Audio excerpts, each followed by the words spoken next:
And well, welcome to the show.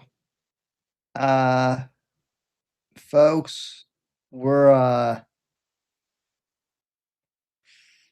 well, I wish I could say that we were here for a that we had better news, but uh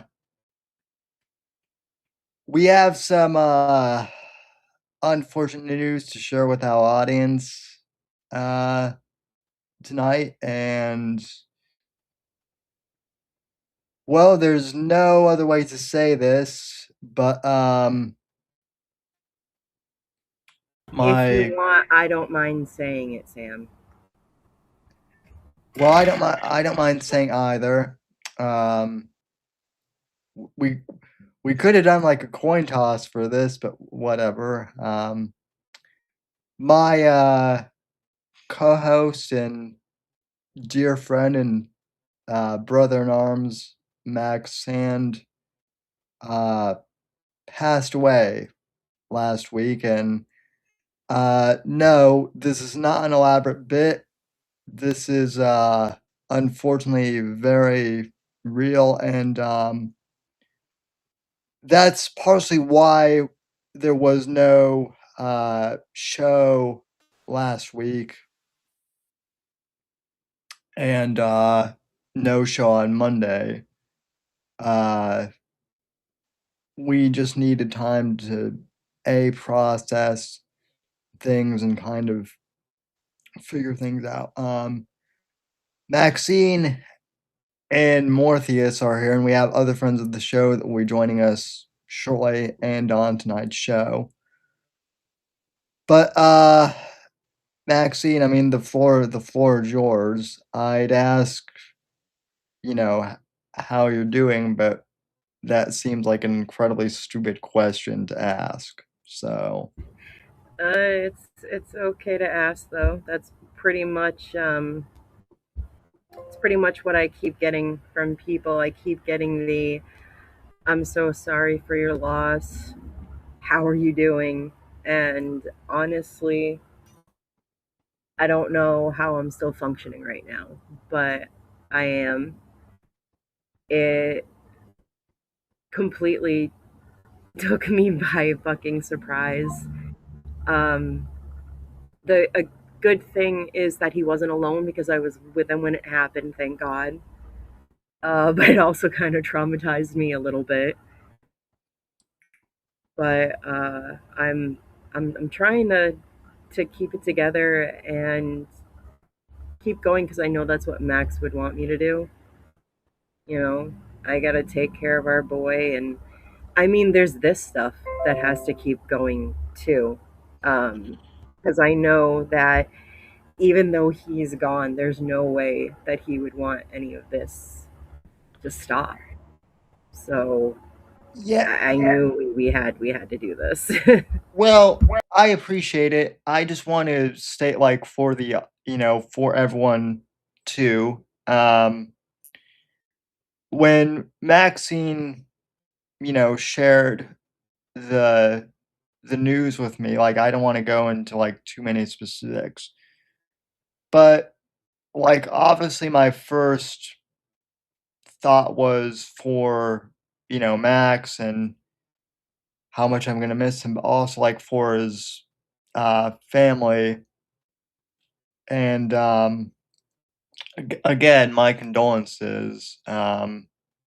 And I am sorry for your loss. Um, my immediate thought after that was, you know, where's the direction of the show? And Maxine almost immediately said that she wanted to do a tribute show for Max. Uh, which after talking on it, we all thought that was a really good idea. We do have friends of the show joining us. Um, but before we do that, I just kind of want to share with everyone, if I may, why I chose Max as my co-host when I did, because there were a lot of friends of the show who loved Max and loved him. There were also those who, even if they liked Max, they didn't understand his antics because he was like a larger than life character, and um he was a big guy and he kind of talked over people, and I don't think people understood that, like, a lot of the stuff he did was a bit. The whole thing where he would talk at, like, The uh joke, the joke was two cripples and a giant. yeah, well, the joke was 2 cripples and a giant. The other joke with, like, when he would talk at, like, the moon men and the space lizard people or whatever, that was him doing a parody of, like, schizophrenic, uh, people on social media, kinda what we've been, you know, railing up for the past couple years. And it was very Andy Kaufman, and the fact that people didn't get it, like, both, like, amused us, and, like, it annoyed me that people didn't get it. Max thought it was hilarious, but I do wanna share Oh that, yeah, like. he absolutely thought it was fucking hilarious when people didn't get that he was doing a bit. And Andy Kaufman is absolutely perfect because that was one of his inspirations. He loved Andy Kaufman. We used to talk about that all the time, and he loved it that some people would also get like so angry when he would talk over you, Sam. Oh, And it got to the point where he actually had to explain it once, and I love that. Because really, people are like, oh, he talks over Sam, he's so mean, he's so rude. And it's like, do you not see Sam sitting there like, oh, fuck, what am I going to do? What am I going to say? How do I get this out? And then Max is just there to save the fucking day. Like, I'm going to say something stupid and yeah. take the attention on myself. And then Yeah, that Max gives was the my clown. buddy, yeah, it gives my buddy time to get shit together. Like, yeah, it's Well, so yeah. fucking Max.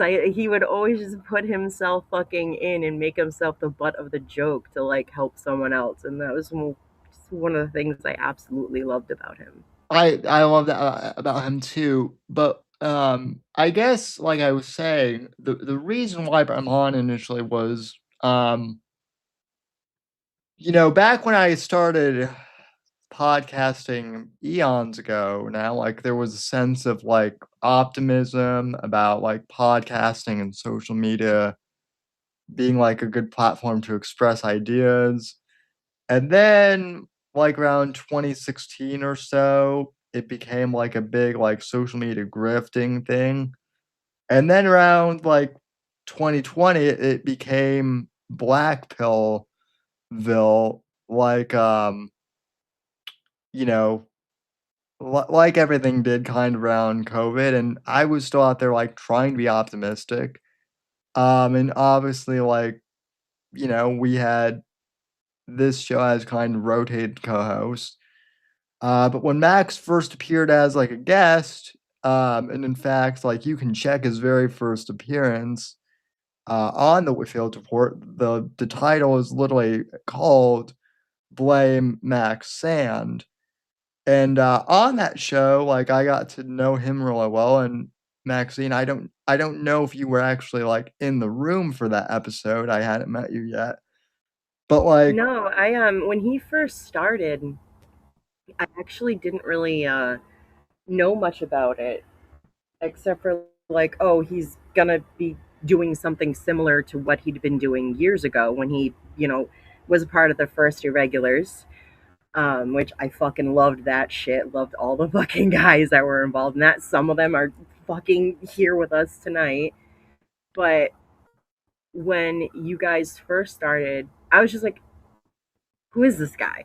He's like, oh, this is Sam. He's pretty cool. I'm like helping, whatever. And it wasn't until like I guess like he kind of like got himself a little bit established that he actually started being like, hey, you should watch, you should listen, and then started being like, hey, maybe you should get involved. And so I wasn't involved in the beginning, but I was like looking at you, Sam, like, who is this guy. Like I kind of like was like the same thing as Max. Is like, yeah, there's Yeah. something wrong with this guy, Well, but he he did have fun with it. I'll tell you that. well, he and I, like I said, after his first appearance, like as a guest, he and I started talking like in the background and like kind of offline behind the scenes. And one of the things that we agreed on was that like this whole black pill and nihilism and despair thing was gay.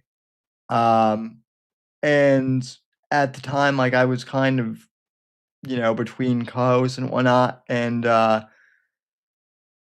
eventually it got to a point where like Max and I were just talking so much behind the scenes that I was just like, "Hey, why didn't you come on? Like, try out as like a co-host?" And we did, and it kind of just came from there. And then he told me that he had this brand called Right to Offend Media. I still had Next Gen Conservative at the time, and the way he pitched Right to me joining like Right to Offend, it was very Max. He basically kind of like was like, "Bro, you're like you're not in your early 20s anymore. You're like 26. You're not the next gen, conservative. You're the current gen. You're the current gen." So he pitched Right to Anita, kind of wanted me to become like one of the flagship shows, and yeah, we kind of rebranded, and I mean it's been a whirlwind. Like a lot of fun the last couple of years. Like unfortunately we had to deal Shortly after that, more. with the whole Charlie Kirk thing.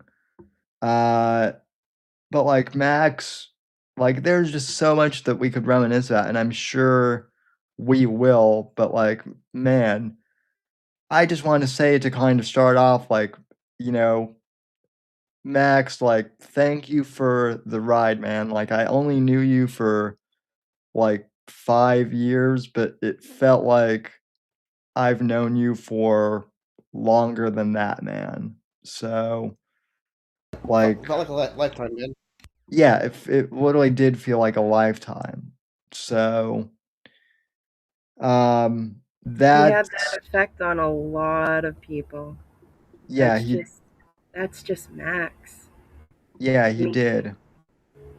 he Um, you either loved him or hated him, but if he got you to love him, then you were in for amazing experiences in your life because I know that the 20 years that I was with him did so many amazing memories and experiences with that man that I don't think I ever would experience without him. He truly was something special. yeah. What I believe that. One thing I've always been curious about, and I don't need give as much detail or as little detail as you're comfortable with. Obviously, I don't want to dive into your personal life, but like from your perspective, um, how much of Max like on air was a bit versus how much of his personality was like IRL. I always kind of wanted to be like I always imagined kind of being like a fly on the wall being like, is Max really this silly in real life? Dear Lord, what you saw was him. A fraction of what I got on a daily basis. But no, what you saw of Max on screen on the shows, that was just him.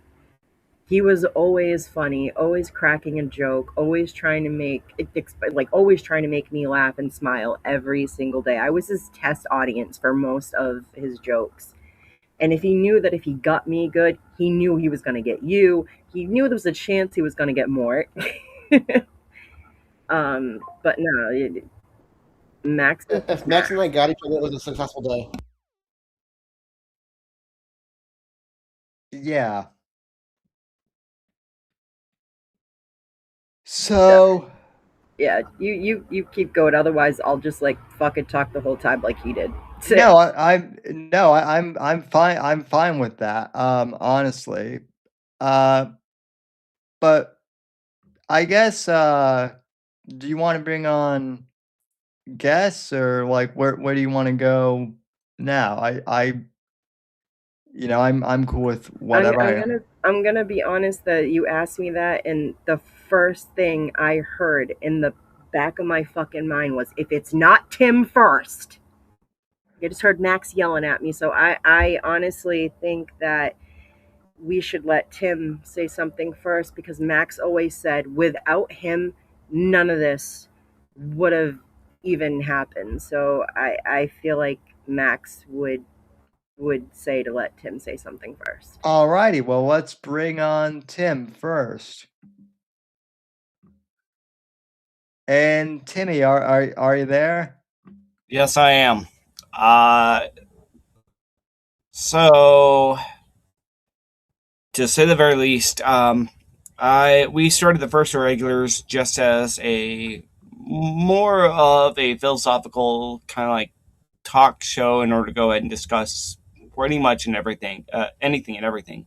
Um, I was inspired by Blog Talk Radio, which I did very many times, and then it was just a big old call-in show that we just got to go ahead and fling shit at each other.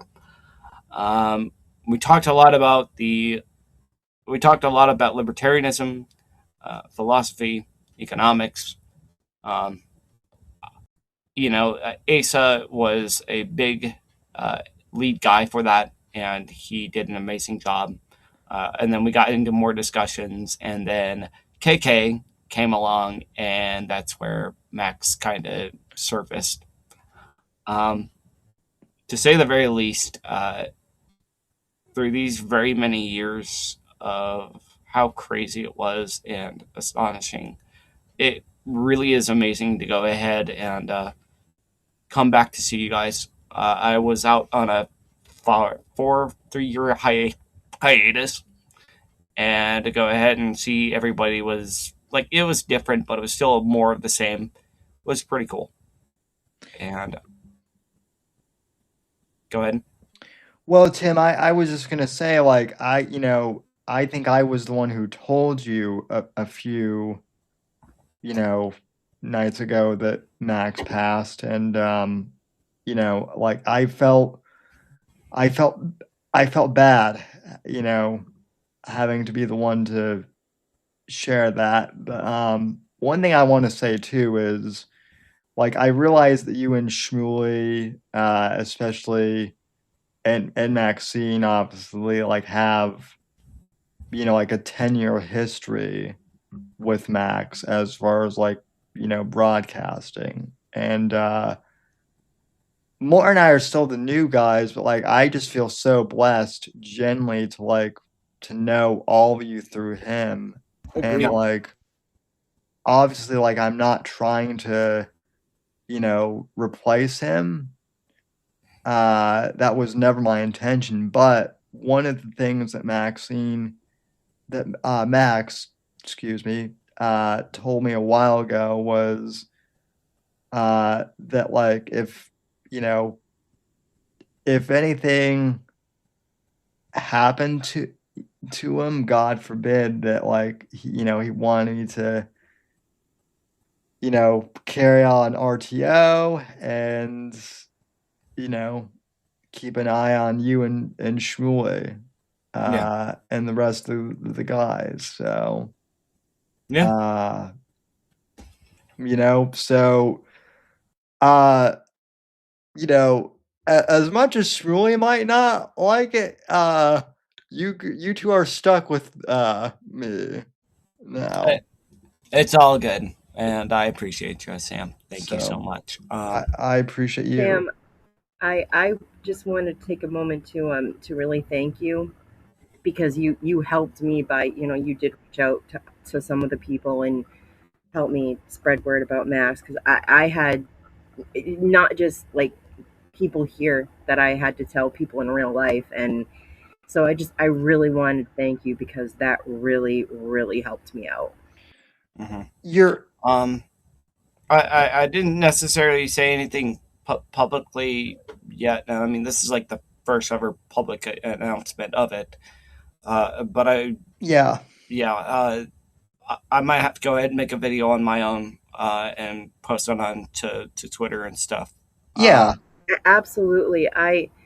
The whole thing. So I just want to give a little bit of like what happened. So Max passed away early morning, Monday, June 29th. God, anywhere between like 2:30 and 4:30 at some point, he was actually gone. Um, ah, sorry. So It's fine. Take your So time. I I only told a handful of people the first day. Penn was the first person, honestly, that I went to, and I felt so bad because I know I woke her up. But um, I believe I believe you were the second person I told Sam, and it was just, let's keep this quiet. We're only going to tell a few people, and from the very beginning, I was like, not the first Wednesday happened, but the following week. That's when we do it. We do it on the show. I tell everybody publicly, and then we let it know. And then anyone that wants to post about it, make a video, whatever, it's fine. It was just I wanted to try and control when this went out as much as possible because I mean, I loved Max, but we all know that he did have a way of making sort of enemies, kind of, sort of. yeah, Yes. Not ones I really think I need to really, really worry about, but ones that I am aware of could be out there. So I just wanted to make sure that I did this on my terms and just yeah, fucking took control. Yeah. And I appreciate everyone that helps me keep it under wraps and everything. I really appreciate you guys. Oh, you're welcome. Like my intention from the beginning has been to like support mainly, you and your family, Maxine. And like I also want to say, like, as I'm thinking out, it's this has been hard for me too because like, and I know you guys will understand this. Everyone here will because like I think we're all friends. And like like Max and I, as far as like internet friends go, we were very close. Like we talked to like actual like, you know, stuff that was going on in our lives. Um, we never met in person. Like we want to do that was something that we had discussed. So like when you first told me that like that Max had passed, and it like hit me that it was real. Like it was like, I mean, it was like, I don't want to say like quite like a death in the family, but like Sure as hell hit like a truck. pretty damn close. And like the first person I called immediately after was Morpheus. Um, and like, yeah, more than I had. All I could say on repeat was fuck, fuck, Yeah, fuck. that was one of the hardest like phone calls that I ever had to make. Um, and so like I have a new respect for people who have to deliver that bad news because yeah, sadly and it's because shitty. because sadly this is like the first time in my life, in my early 30s where like I've had to be the one to deliver, bad news. And I know that like I said Max wasn't, my biological family, but I mean, you guys helped me through so much with my show and the book career and everything else, that like it truly was Like I told Maxine the a other day, this is loss. a family by choice. Yep. Yes. Yeah. Um, so, thank you also though, Maxine, for like, for being selfless and being there for me and being there for the team as well. So, um, I really appreciate it. And All if right. and she got rumbled, Yep. so That's not good. uh But we can bring on Shmuley. yeah, the you know, It is I, America's most lovable character. yes. But Sure. yeah, I met Max in a comment section on YouTube. That's where I first interacted with him, and then I listened to Tim and them, and it was hours of him arguing with Kiki about dog fucking in a free society, and Kiki's idea that everything would be weighted because there'd be no privacy in the market, and they would weight it so that a heart surgeon who saved multiple children would essentially be doing more good than harm, and so society would look the other way, as he has his way with a dog in public. Max obviously saying that's crazy, and but over time I became friends with him, and we would troll people online. That was one of our big hobbies, and there was really nobody else who could kind of do improvisation. Right, we would hop onto random calls, random Google Hangouts, whatever, and we never knew what was going to happen, but we would feed off of each other, and there was just great moments. We trolled Ian Freeman, Freak Talk Live, Oh yeah. for absolute, a year. And, we trolled people in his orbit, and some of them turned their life around, actually, Yep. and it would go on to thank us. But yeah, Max has influenced me tremendously, even before, the sort of Shmuley character came into being. All the way through that point. And it's funny, the talking over Max thing, or talking over Sam rather. That was something that if you listen to the shows when I was more frequent on them, that was a bit that both of us would do to you constantly. Yeah. Sam. Yeah. And also like I didn't mind that. We would all like talk over each other at points Yeah, too. absolutely. But it became a thing that would be hilarious, right? If both Yeah. of us were on the show and you would try to say something, and both of us would purposely, interrupt you. I'm Well, gonna let you finish. I will say that like Max understood, because like the thing of it is like people talk over disabled people and me like in real life all the time, and it does kind of suck, IRL. Like, and Max really did not do it as much as people thought he did, either. Like it wasn't as frequent as people thought. Uh, those happened to be the episodes where like I had actual like family members tune in. Well, But Max would always turn his gain up on his fucking mic so he could talk over anyone. well, yeah, Going back to the very beginning. that too. And I mean, one of my other favorite bits that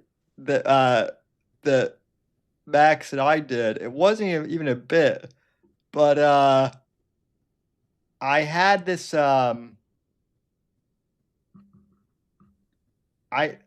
had on this guest at one point on the show, who was like a comic book collector, and we like started talking like politics or whatever, and he claimed that he had like worked for the government and that he was like part of the CIA or Oh, this something. guy. I remember that. And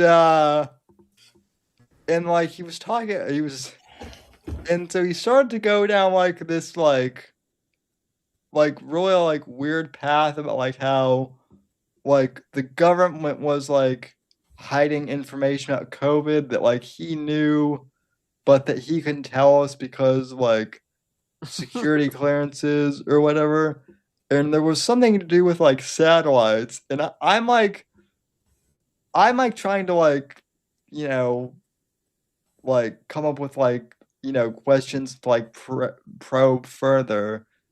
Max comes in because I gave him the link and just like starts like asking this guy questions, and then he gives Max like answers, and Max is like, "Yeah, I don't believe that you're an actual like, I don't believe that you have to have Pentagon clearances." Yep. And Secret agent man. yeah, that so Yep. so the other thing is like everyone knows Max is from Massachusetts, and this guy is also from Massachusetts. So like, so for the first time in my life, I got to watch two massholes like fighting each other on stream, and the only stereotype that was like missing was like that neither of them like tried to like brandish a bottle, and like stab each other or something. It's Secret Agent Man, and it's still on Max's channel. It's hilarious. What kind of knife would that be, Sam? Pocket knife? Well, Trying to think no, of a name. When you break a bottle.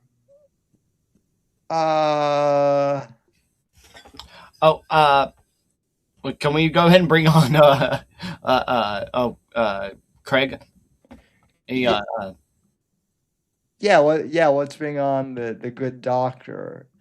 Who, funny enough, I actually have technically known longer than Max, but still. So, hey, Greg, how you doing, sir? Well, it's a fun week, isn't it? Yeah. You're telling me. Oh, you know what's ironic about the whole thing, which kind of sucks, just in general. When I heard you on Friday talk to me about that, actually my whole vacation was coming up, and it's ironic that I could have actually done it because right now I would have been at work. Oh. So I mean, it's shitty, but I am glad I'm able to do this. This is really good. Yeah. So And just as a heads up, Friday's kind of going to be an extension of tonight as well. Yep. yeah. So Craig, how did you first meet Max? Let's see. Well, there was that fun thing involving a certain clown and his proclivity with peanut butter. And then the really kind of memorable, first enjoyable time we spent together doing something was actually the night after I walked for graduation. Like really good interaction, like long chat. Night after I walked for graduation, I was on your show. The infamous Pussy Smoke. Yes, segment. Yeah. That one and the Don't Shave That Hair. Oh my God, yeah. Had all of us, choking for air from laughing. And like this, it was a very fun thing, and it was, he was able to riff along, with an indulgent traipse down a bit of back of the envelope math to get to the final answer there. Yeah. Well, and that characterized a lot of the interactions I had with him, which was, we're sitting on your show and talking. yeah. We have those fun discussions, and just in open ended. Well, the other thing too is he is immediately um after that stream off air. This is the other thing that people don't know is Max and I even after the cameras would go off and the show would end, we would talk sometimes for for anywhere from an hour to one time we actually both stayed up until 5:30 in the morning talking, and it was during one of those shows where Max told me, he's like, "Hey, have you checked out Craig's podcast, the Fake Untied Podcast yet?" And I hadn't, and Evan's podcast. well, yeah, I it is appreciate Evans, that, but at the time, yeah. he described it as a podcast that you were on, and that was entertaining because immediately after we did the Pussy Smoke episode, I got to listen to you and Steve, who I didn't know from Adam, autistically check your math, and the calculations, and then poor They're Evan was not just bringing up. You're back. You're back, Maxine. I'm back. I swear to God, Max is fucking with He would do me that. tonight because he thinks it's funny. Yeah, as it Yeah, should be. but He's haunting That Maxine, you. he's trying to take my show. well, Sitting he there like Napa doing Because patty every cake. technical thing going wrong, span of a gnat fucking with me. well, God, even this won't well, fucking work. I did once make I did once make a joke that I kind of feel bad now in hindsight, but he used to harangue you on air and just torture you, and I know that I know that it was a bit, Maxine, but one time I did say, I'm like, she's going to smother you with a pillow or something. From the man. Um, and and Max said, well, if that's the case, I'll just haunt her then. And well, Max, you seem to be keeping your word with that. But That he does. but yeah, no. Did Max ever come on the Fake Untied? I know I've been on your I show don't a few believe he times. did. I don't believe he got the chance, Oh, man. which is unfortunate. I think he would have been a fantastic guest. Yeah, well, I know that he talked with with all of you in the Mm-hmm. background at various points too. Yeah. Um, So so Evan and I, and to a lesser extent Steve, I think, um, Evan and I had known his brother Kevin, or the notorious Max Sand. That's with two X's. Um, and we had known him for ages and ages and ages at this point, so over a decade now. And the first night I spoke with him, that same first time we spoke, he and I spoke until 6 a.m. Just sharing stuff, shooting the shit. And he told me that his name, he had chosen it to mess with his brother. So I asked him, it's a weird name, the notorious Max Sand. Made sure to emphasize that there are two X's in it. Okay, so what's going on with that? Said it's he had kind of stolen this name from his brother, and he was messing with him. It was a long-term troll. I said, okay. Later on, of course, the whole peanut butter salesman situation shows up, Yeah. and I get to meet his brother, and I see 1X, and it's just blame Max in. I said, okay, what the hell? And so yeah, we got to talk about it afterwards. I said, that motherfucker. So I went and I spoke with his brother, and that's when he found out about it. That his younger brother had been running around messing with his name, and of course there was a bit of confusion before that. You'd mentioned before that where he had run into the same stuff because of the peanut butter guy, Yeah. and just getting crosstalk blame back and forth. It's just Well, hilarious. yeah, in my view.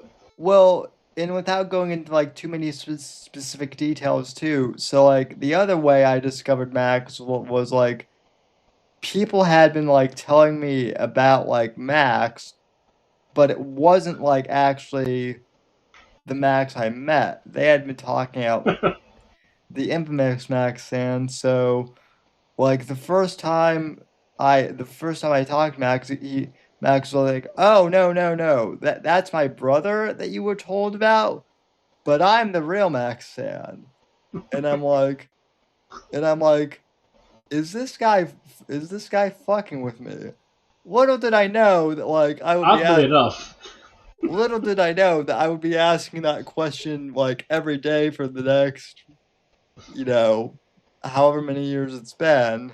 But but like yeah, like Max is Max and his brother are like the Spider-Man pointing meme. a bit, yeah. Basic, basically. So yeah. Although I don't think Max ever wore face paint to do a Joker impression the way his brother did for us. You That know, was that was one of the fun things to do with our streams. As we'd sit like there and he'd show up out of nowhere as the Joker. you mean you mean the Notorious? I mean the notorious Max N, yes. Yeah, the crazy the reason I had to clarify that though, Well, there's the Greg. ICP thing, sure. Well, no. The other reason why I had to clarify that though is I could totally picture Max like being like, "Hey Sam, I'm just gonna appear in Joker makeup next week on the show, and we're gonna do a bit about it." Like that is something that he would do. Um, Top 10 places to wear a Joker makeup. Number 1, Capitol Hall. I mean, he and I Capitol, both rather. he and I both I would see that. I would definitely see that. yeah. I mean, like he and I both he and I both like wore uh he had like a really cool MAGA shirt that like wasn't like it was like one he had custom made. It was like ICP mixed with MAGA or something that he wore on like the elections night stream. Mm-hmm. That was funny. Um okay, Max, like you've got to stop haunting your wife. I know you joked about it, but like please give her a break. Thank you. Just Yeah, imagine him, like, I was Nappa. literally sitting here being like, "All right, babe, if it really is you messing with my shit, can you stop? And if it's not you messing with it, can you help me make it work, right? Because like this is fucking ridiculous." It worked out though, because I had to help the boy go to bed. So I mean, but yeah, Aw. I'd like it to stop fucking up. You should be probably haunting Chris Cantwell. You're well, That guy's haunted for the rest of his life. Good Lord. yeah. Oh my It's god, haunted with He Bubba found and you know. he found himself a new way to get haunted in prison and came out gay. that's my other favorite memory is Maxine when you and I, mostly you, read Chris Cantwell's gay erotica, and I and I Oh my god. and I don't know if Max was like acting or if it was actually real. No, But he grabbed a fucking paper bag and was literally like heaving into it. Like he really did almost throw up. That's why I was cracking up. It wasn't so much because of the shit that I was reading that he wrote. It was because Max was sitting next to me, well, literally like, ugh, ugh. I'm like, oh god, well, all right, I gotta make it even better. I was trying to make him barf. well, That's why I was getting more into it. that's the same. Well, that's kind of like I kind of figured that was like true, but like I feel like that was the genius because Max like would have like faked barf too for like a bit, but the fact that it was real was like I mean it just made it Oh, so much better. he was committed to it, like because he kind of skimmed through that entire story first, and he was asking me like, "Are you sure you can do this?" Like some of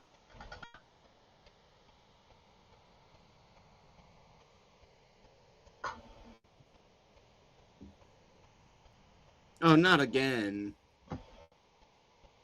I see her there. Yeah, she's on. Oh. Yeah, Yeah, that she was she got. that is frustrating. More so Yeah, for her, I assume, but you know. Oh yeah, I bet. yeah. Uh, Actually, you know what? We haven't brought on JB. yeah, yeah. Well, Chibi actually. It's funny you brought up the peanut butter salesman, Craig, because Right. Oh yeah. that's kind of God damn it! Is that really the introduction you're going to give me? Is the peanut butter salesman? You know, Really? be happy I chose that euphemism as a salesman instead Okay. of like as American Pie or something. Yeah, I gotcha. I gotcha. Um, all right. Well, I haven't known Max as long as everybody else. I think I've known him for just I think over a year, and he and I met because he was trying to wake people up to Johnny Fox, and I had been in a Discord of his because he had done catfish Mm. uh, reviews, and I liked watching those because they were train wrecks. um, anyway, if it wasn't for Max, I don't think I ever would have my voice on the internet, in the first place, because like he introduced me to Maxine, and then she and I and her friend Penn started the Sandwich Makers, and it's crazy. This all feels so very surreal. yeah, and I mean I was fortunate enough to be on like the Chibi return stream to the sandwich makers the other night with you and I want to thank you and Maxine for inviting me on to that once again because little did I know that that would be the first time that would be the last time I would speak to Max um like on air. And I'm really glad that like we all got to have that show together. So thank you for that. If I just wanted to say one more thing. Um, First of all, thank you for including me. And I said that to Max once. A couple of weeks ago, I said, I really appreciate you guys letting me be included. And he said, included? You're part of the band. Oh yeah. Well, you're You're like the drummer, Chibi, That's horrible. remember? Oh my goodness, I have no rhythm. That's terrible. Why would you do that? eh. We can put your drum part into Suno. It'll be fine. Hey, So she already is, okay? Because on, let's see, what songs do I have out? Sisters by Choice, that's the RTO band, and she's in it. And we do have on Suno, we have the Sandwich Makers theme song, and that's all of us in it too. So I need to make Shmuley a theme song next. another one, we already have Shmooly of the 99, which I still don't know what the fuck that means. You should go ahead and like get it to do some sort of Weird Al Wigger remix thing. Oh my god, Sam, you and I could so collab on that. Well, that's the thing is like is Max was Weird Al like personified. I Yeah, I I, think you could pull that off, but just between like those themes between, I think that might work. yeah. Just Um surprise them with that. Make sure you're wearing your Sunday best, Shmuley. This one's gonna knock your socks off. yeah. I don't know if I don't know if Shmoo's like listens much to the AI stuff. I'll have to ask him. But I know that he listened to mine and Max's music because Max always would be like, "Hey, this is out on Spotify," and he was like, "Oh, cool, awesome!" And he was so like he hyped it up so much. Smoothie's fucking awesome. oh yeah, he is. Speaking of hyping stuff up, uh, I do. I'm hearing Max nagging me. I do have a new book out, which I kind of promoted last week, but because of like circumstances, obviously didn't promote it. But my new book, Vengeance in Venezuela, is out now in paperback and ebook. And well, if you would like to, if you feel like tossing money in Max's honor, I I know that he would want you Kill guys the book. to Kill support the my book. book. So We're sadly, gonna need a new set of scientists to come in here because it turns out that when you have the leader missing in action, the rest of them kind of disband. So I think Maxine, desperate as it's going to be as far as measures go here, you're going to have to routinely inform us as to whether or not these books by Sam do in fact Oh dear increase not God. only the length but the girth of the male reader audience. Oh fucking hell. God damn you for uh, having a fucking point. Cause, it, cause you're right. Like Max and I, yeah, right. Here we go. Sam and I actually, we were actually talking, uh, kind of about stuff like that, but not specifically like that. That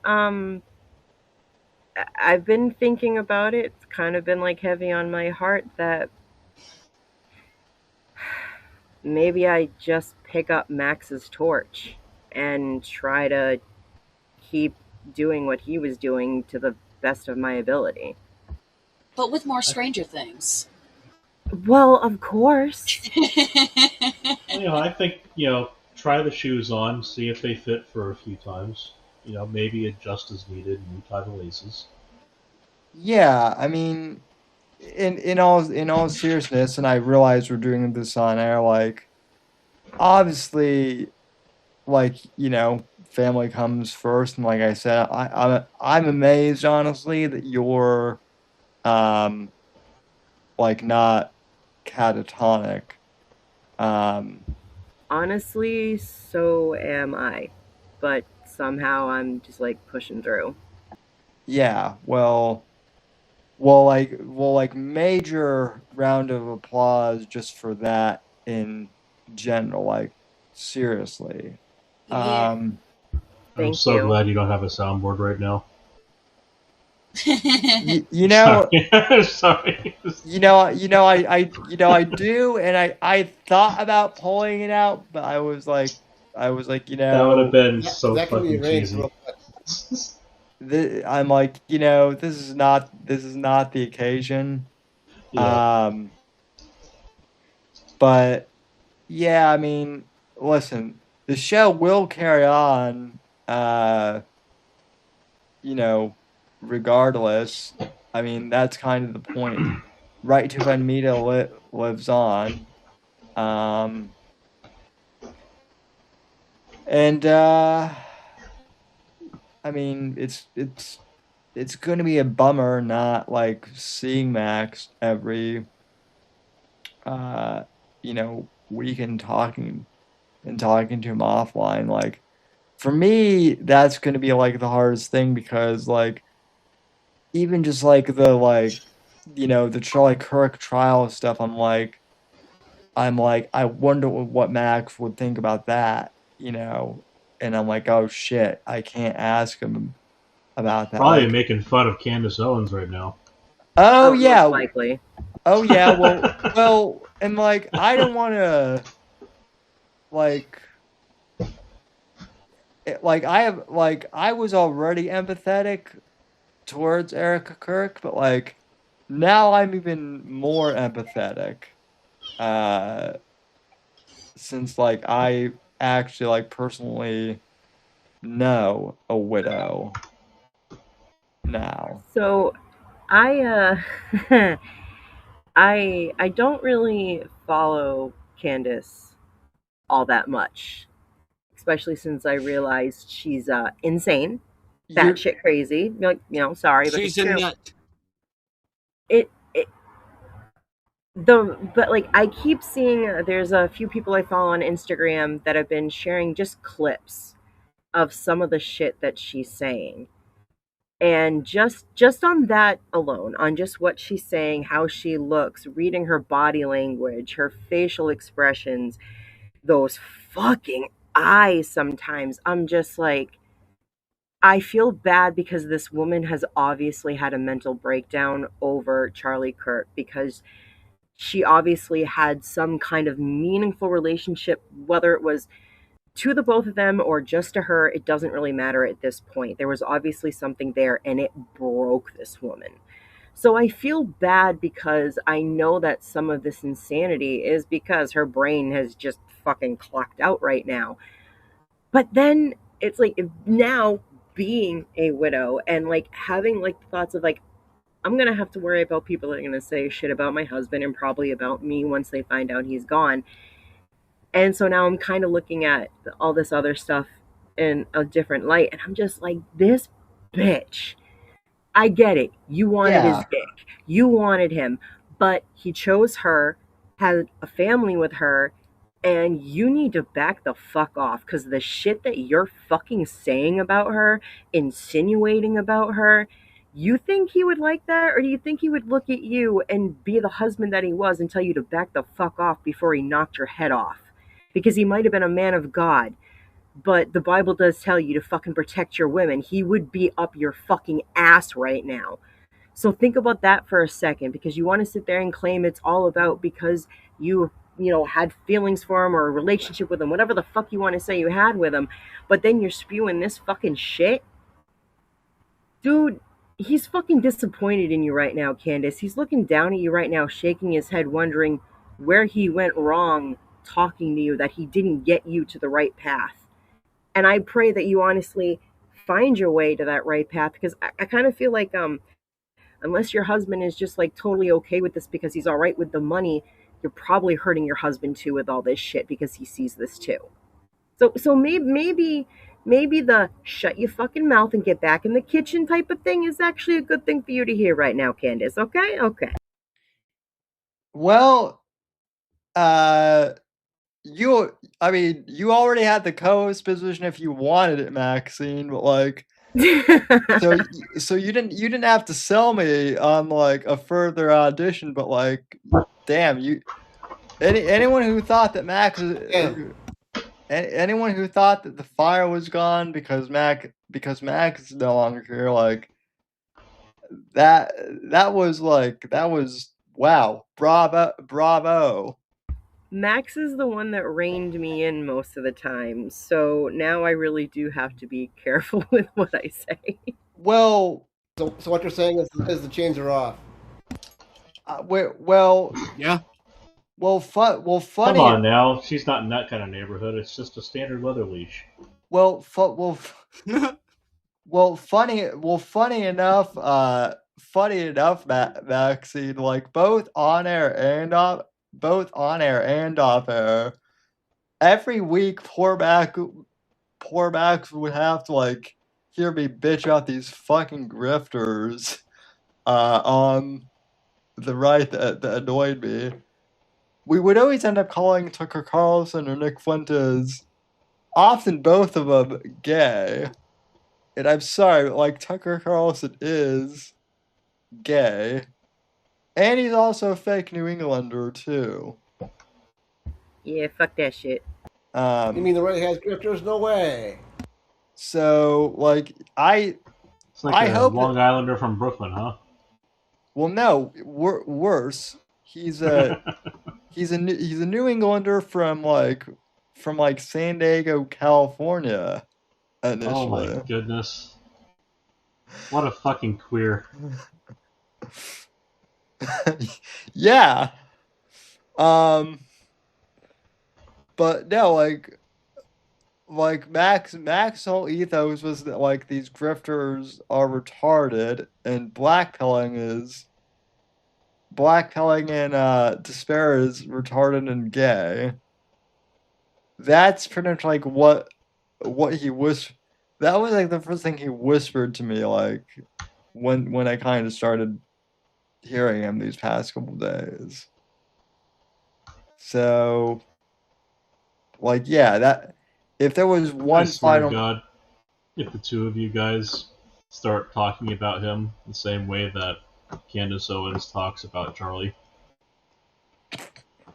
he's talking to me in the dreams. I'm gonna go and find Charlie Chaplin and bring him back from the dead. I can Well- tell you exactly what Max would say to that. Gay? well, yeah.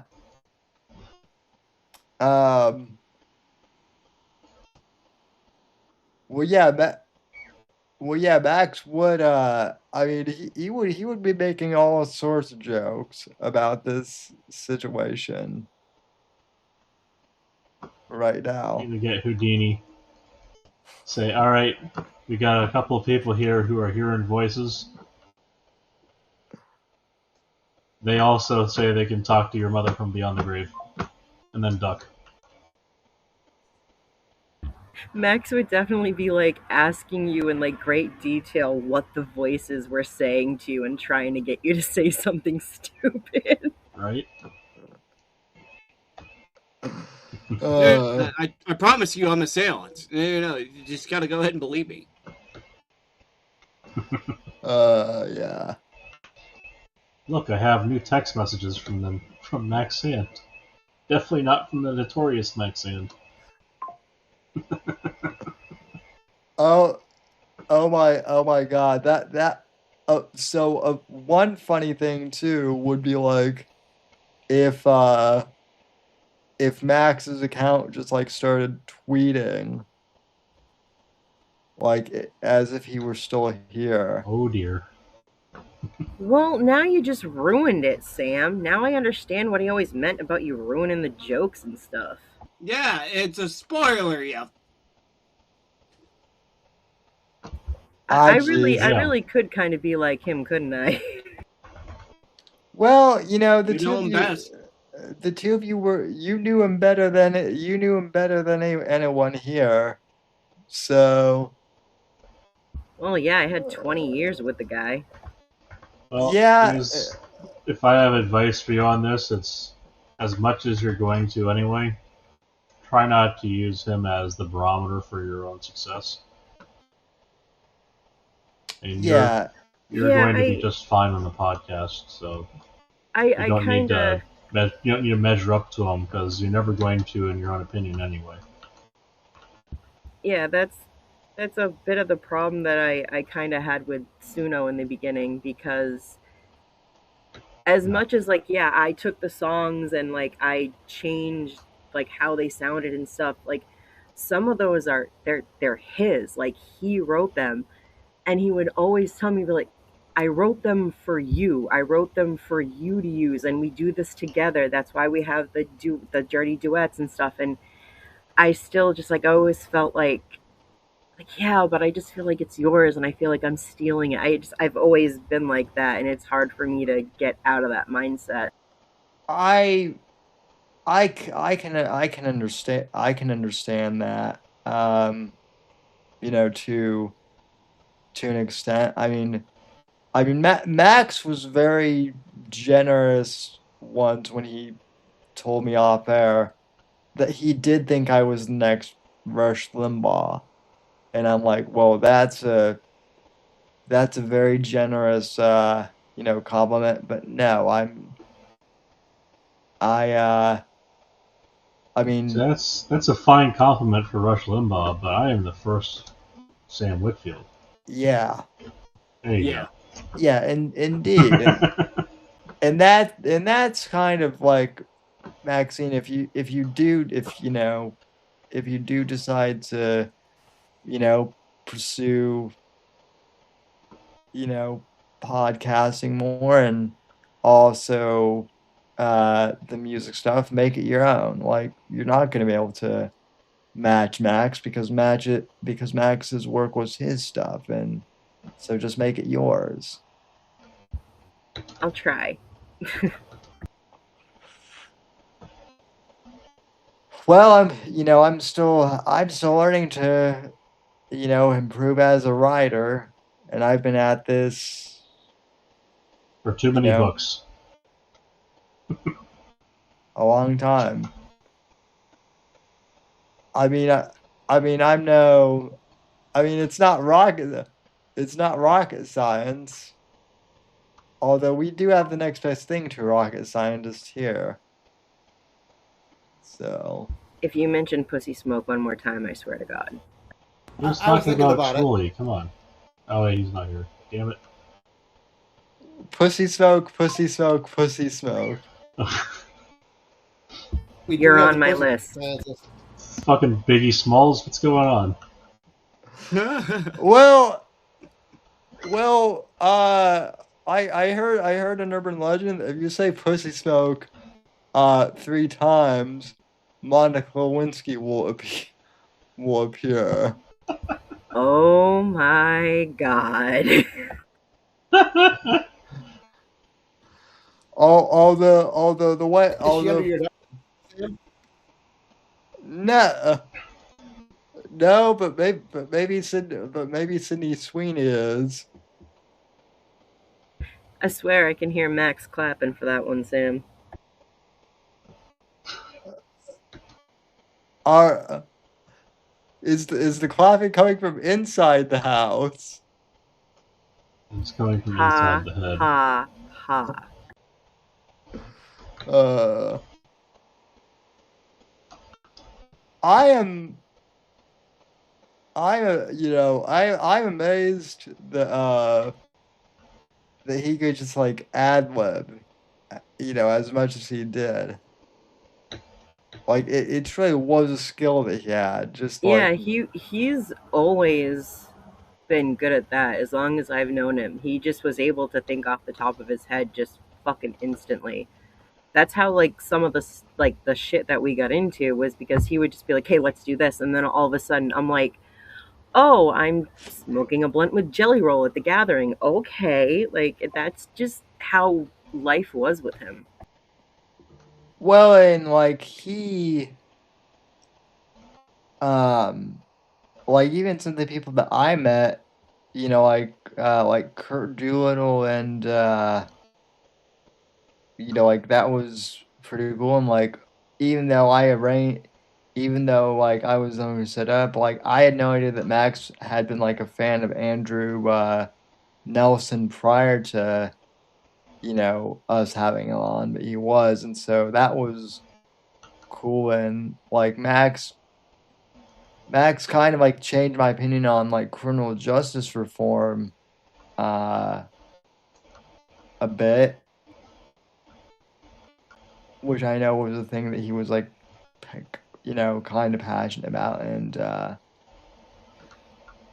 yeah, there were like I said, I'm just gonna miss hearing his opinion on a lot of stuff, and mainly just like hearing him make fun of a lot of stuff too, I think. There are so many things I'm gonna miss about him that I obviously cannot talk about on here. Uh, but I, all the times that he would joke about like grabbing my butt or saying, making comments, like I am gonna miss that stuff. Because as much as like I joked about hating it, like that was just how our relationship always was. We always joked around and flirted like that from the very beginning. And I'm gonna miss that. I'm gonna miss the things that our son does that he's not here for. Like, of course, of all the times for my son to learn how to whistle, it was 2 days after his dad passed. I'm like, are you kidding me? And like I started crying because he whistled for the first time, and all I could think was, oh my god, Max wasn't here to see that. And I know I'm gonna have more moments like that, and I know I'll get through them, like because I'm trying to prepare myself by being like, hey, it's gonna happen. That's reality. But I know they're all gonna hurt like a bitch. Well, if it brings you any comfort, I do believe that Max is watching uh you know you like he saw he's seen those moments. um I try so to think like that. Like so but this is actually kind of a funny thing I want to share with you. You know how Max always talked about the bunnies and the bunny king and all that shit? He yeah. really did always see the bunnies when he walked through the park because there were tons of them. The night that he passed, I saw two freaking bunnies on the way to my mom's, and I'm like, all right, fine, I get it. You're letting me know you're all right. Don't let this happen all the time, because if I seriously start seeing those rabbits, those bunnies everywhere, I really am gonna think that it's him. oh oh so, oh so that that's because like the other thing too was like he would say that he would say that mumbly jumble sometimes. But then the other thing is like he would say like sometimes like profound shit too. That's what he loved to do because he loved to fuck with everybody and just throw some fucking like I don't even know, like Aristotle fucking bullshit out in this middle of rambling about the turkey war versus the bunny war, and then there's some philosophical bullshit in there, and you're like, wait, hold on. You're talking about teaming up with bunnies to take down the turkeys, but you said, wait, what? And that's just what he loved to fucking do to everybody. And he did that to me in real life all the fucking time. And I didn't just throw stuff at him for the show, dude. I would really throw stuff at him for real. Oh, Like, shut oh, up. oh! Believe me. After the first few times I saw that, I'm like, I'm like, okay, this is. I mean, it's a bit, but like, also, it's not It's a because bit, like but it's not. clearly she's had practice doing this too. Yeah, and I never meant to hurt him. Like that's the thing. Like anytime that I did hurt him, I felt so fucking bad. And like we would talk about it after, and I would be apologizing. So he'd be like, "It's fine, just don't throw it that hard." I'm like, "I'm sorry," because like we wanted to make it look real, like I really was pissed off throwing stuff at him. I was like, "Yeah, but I don't want people to think I'm like a bitch though. Like I'm not trying to like shut you up all the time." But especially when we realized Mort kept rooting it on. He's like, "No, we're doing it because Mort likes it. We're doing it. Just keep doing it." I'm like, "Son of a bitch." All right, fine. I'll keep doing it. Yep, it's your fault, Mort. I accept it. Feel this is the first time I could use the hashtag feel bad more guilt trip. You think I have that emotion? Yeah, yes, I didn't before, but now I do. So, I guess like more. Let me ask you. Like, I know that you met Max like through me, but like, what were your kind of, I guess, first impressions of Max, and then the evolution? I won't lie. It took a while for both Max and I to warm up to each other because our personalities just clashed a lot. I thought initially, but we eventually found our groove and got to the point where part of what we did is try to crack each other up and make each other break during the show. That's what we do, or we did. Yeah. Um. I mean, you guys would like both get me a lot too. So, Half um, my goal was to be me, but be me and get you both. and you have succeeded multiple times in that, sir. So, bravo. Um, I mean, I mean, you know, there's just so much.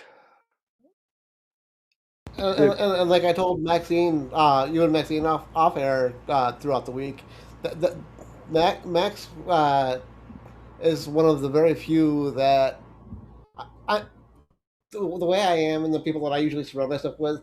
I'm usually the guy that listens to and finds obscure shit, and Max could out obscure me, which I wasn't used to. oh yeah, yeah. You're not kidding. You're not kidding about that. Um,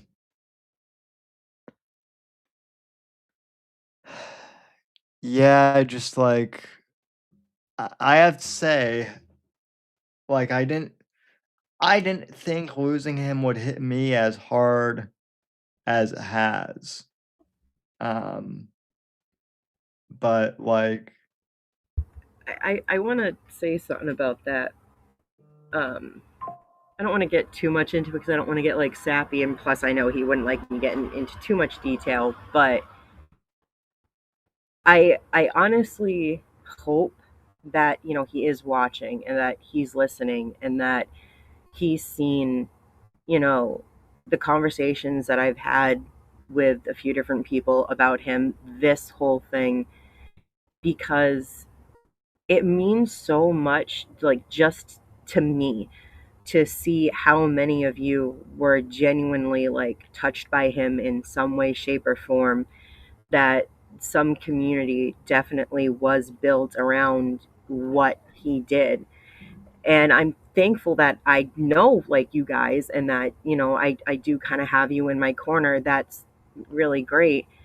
I just wish that Max could see it because he had this thing where as much as he loved you guys, because of the shit he went through, he always had this fear in the back of his mind that he didn't really have friends and that he was kind of like just me and him against the world. And I was always telling him that he had you guys, that you're not just people Max on the was a internet. homie. Yeah, you're not just people on the internet. You're friends. You're like homies. You're family, and it it was hard for him to like fully be able to like get that. And I know it's because of the shit he went through, and but like Yeah, I just like it means so much to see and hear all you guys saying all this, and I know that, well, I hope that he would actually be touched by it and finally realize he had friends. yeah.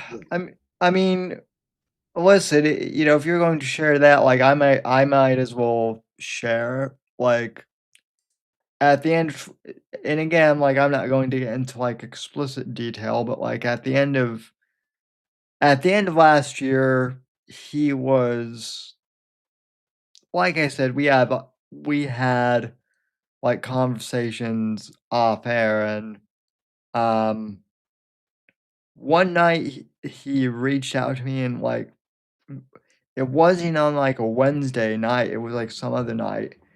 He reached out to me, he- and like he you know we talked on Discord, and he was um he was depressed, and like again, I don't want to go into like specific details as to why, but like the thing with him feeling like he had no friends, like that did come up, and like I was kind of like surprised that he felt that way, that like he didn't have any friends, and like I understand why he felt that way, but like I did try and convey to him that like I do care about him, um Well, it's genuinely, and like I get why part of it is hard or was hard for him, because I mean, I know that he wasn't really shy about his childhood talking about it on the show. When you grow up with like a mom that just like basically tells you that like doesn't love you, didn't want you, just a complete fucking not a very good mother, not a very good person. I'm still trying to be respectful because like sure. is my mother-in-law, even though like we didn't see them for 15 years. He was open about that as well. Like when like I see everything that we went through, and I've heard the stories of like what he grew up with, not just from him, from his brothers, surprisingly even from her own mouth. I just don't think she realized what she was saying. You can really understand why someone would have that. It's not paranoia, because like it showed to be true for him that the people that he always thought could be trusted, that were the closest, did end up kind of stabbing him in the back. So I can understand him being weary about it, but Yeah. I honestly feel like this community, even with Asa, and God help me, even KK and Tim and Smoothly and Iron Man, there's a community that was built through all of that, and I really feel like deep down all of you can be trusted, and I'm thankful that you're all here, and I'm I just glad that I can see it. well, I am too. I mean, the one thing I am glad is like one of our last conversations that he and I had, um, earlier this year, was he was really, you know, excited, not just for the success of my book, but also that I had like a new manual wheelchair, and I was getting, back in shape. Like that's the other thing too, is like I said, Max and I had an off-air bond. Like, yeah, he would he would like talk, you know, over me like on air sometimes, but like more often than not, like he would also check up like on me, and like sometimes like he wouldn't like make me talk, but he would be like, "I know you have something on your mind, and I'm here to listen if you need it." So, like, he was great for that, and, like, I He told him. really did check up on Dave too. Like he was Oh, genuinely worried about Dave when Dave didn't make videos for a while, or just like he just hadn't been putting them public or whatever. Max was genuinely concerned and really was even trying to check up on Dave. Like, we love Yep. Dave. Yeah, I Oh my know. god, I wonder what Dave's gonna think when he finds out, if he finds out. If he'll be like upset or if he's gonna make a funny video. I Yeah, I I I don't know. I could totally see Dave being like making like a video like, well, Max was kind of an asshole or or something like that. You know, I don't Max is know. fucking with me again. Yeah, but no, like Max really did. You know, he cared. He did care for all of us. You know, I Genuinely, that's not fake. That's not Yep. Sam just saying it to say it. It 100% like Max cared about like every single one of you. I He, do. he cared for us. We cared for him. Yeah, For sure. I wish I could have talked to him a little bit more on Discord, but life goes on. We've got things in the way, so I'm y- glad the times that we were able to go ahead and like have a conversation and shoot the shit. yeah. I mean, like I said, like, you guys were lucky to, know him for like a decade. And I talked to you know, to my best friend in the world, Luke, who's been on the show, last night. Who's been on the show before. I've known him since kindergarten, and I talked to him, and I told him that I was struggling, and he said that, Sam, like, you may have only known Max for 6 years, but those 6 years, are years that, you know, that were instrumental, and Max is, a part of your life now and your story. So there's something awesome about that for all of us. However long we knew Max, he was part of our lives. And I think that's awesome. Yeah, he Max definitely had a special relationship like that with Shmuley because God, we've been talking to that kid since he was 18. Like I make the joke all the time that like he's like our adopted kid. I'm like I'm not kidding though. Like I'm Shmuley is like our adopted kid. Known him since he was 18, and I know that Max did the best he could to try and mentor that boy, and I think that he did a good job because I mean, absolutely, we should be proud of everything Shmuley's done because he's a great. I don't want to say, keep saying kid because he's not a kid, but no, he's a great young man.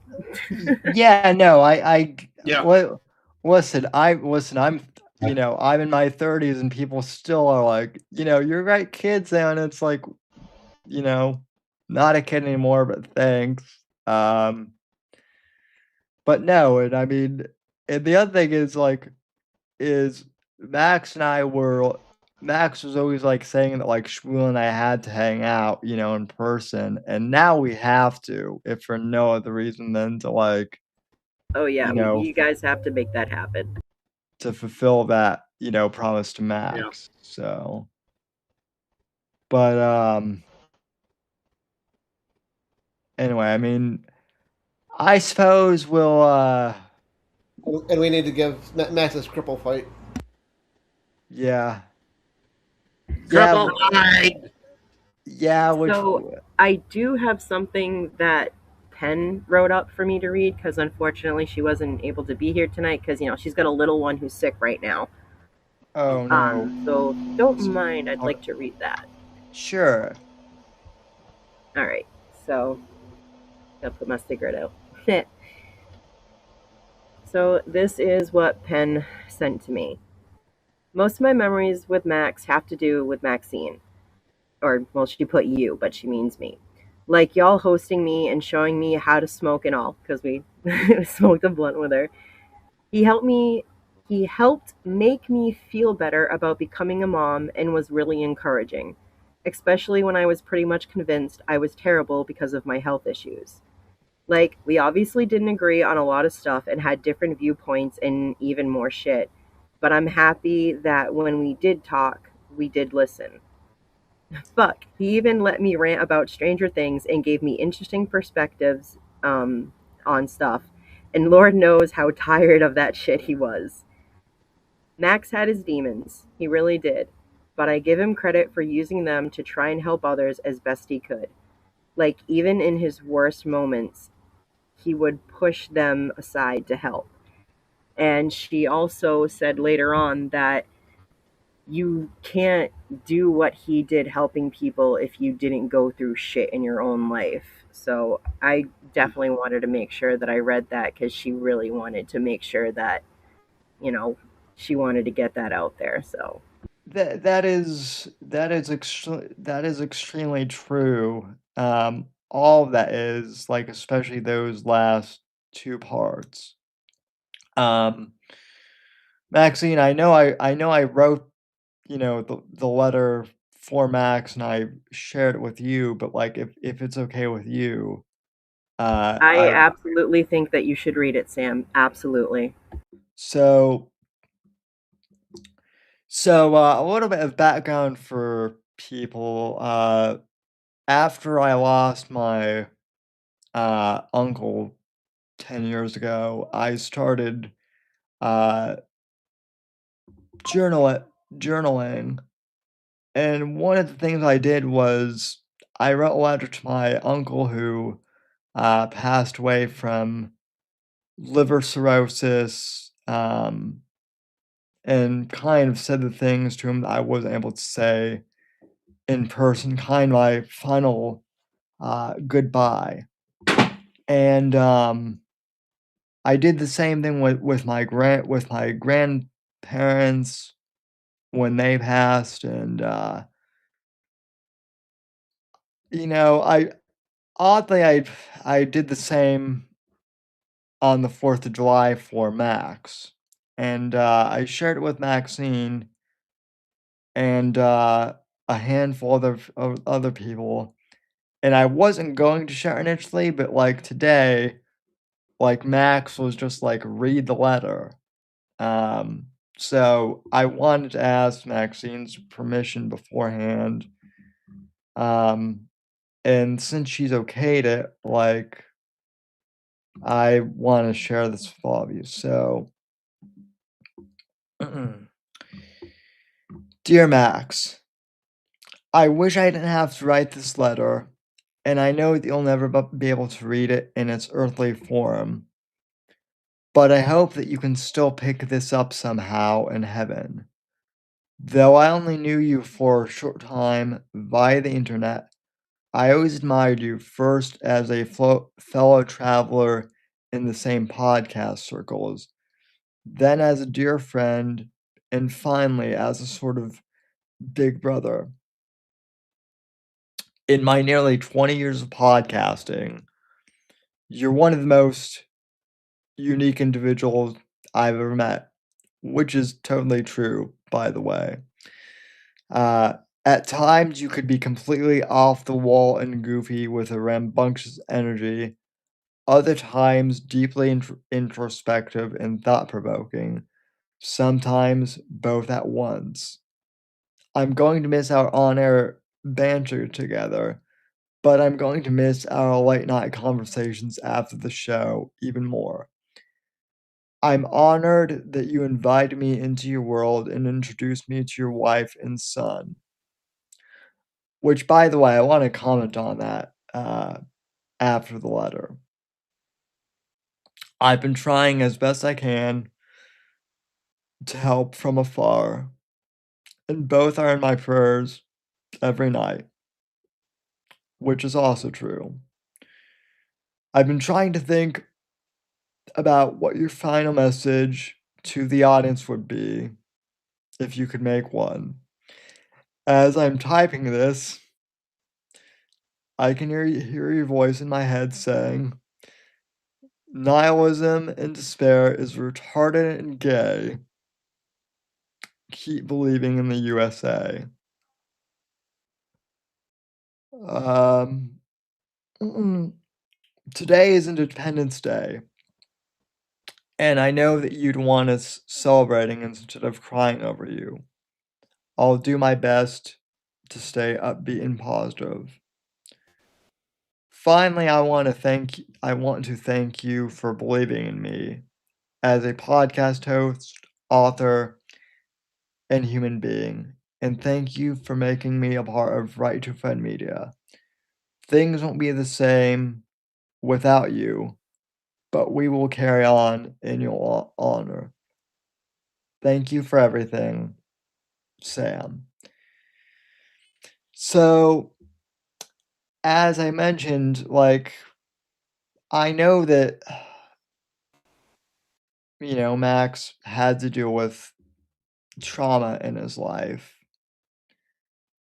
And I also know that Max was very protective, as anyone should be, of their, IL family, especially with the way things are. And I'm honored that, that he invited me into his life as much as I've been a part of it. And Maxine, I mean, I'm honored that you've allowed me to help, you know, and,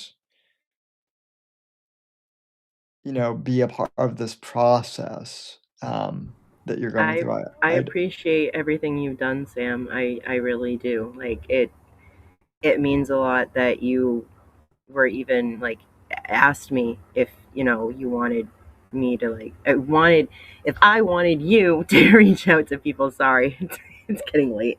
Yeah, Um, but I know I appreciate the help, even from Mort. Mort's been helping me with stuff too, and Core. Like I appreciate everything that you guys have been doing for me. You know, honestly, just Core with his streams. I told him I couldn't believe how much it helped. 9 hours. I just listened to the stream, and it just helped me get through the day of like doing the dishes and stuff like that. It's just even small things like that are just a really big help right now. yeah, Yeah. and If you need anything, just reach out to Maxine. yeah, same here. And Evan, I know that you're in chat, or you were, and I know Craig is here, but like I know I said this before, but and like I'm not just saying it because you guys are my friends. I genuinely find the Fake Untied podcast entertaining. And I also find Evan's voice very calming.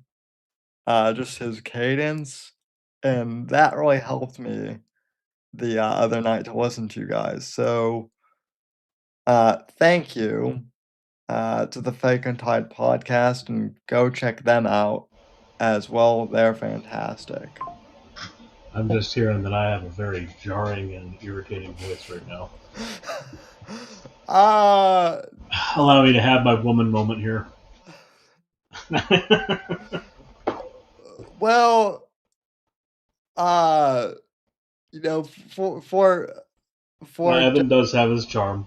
yeah, Evan has his charm, and listen, as far as doctors go, like, you have the most, like, normal, you don't get uppity like so many other doctors and PhDs. Well, there are people like Jill Biden who say, call me doctor.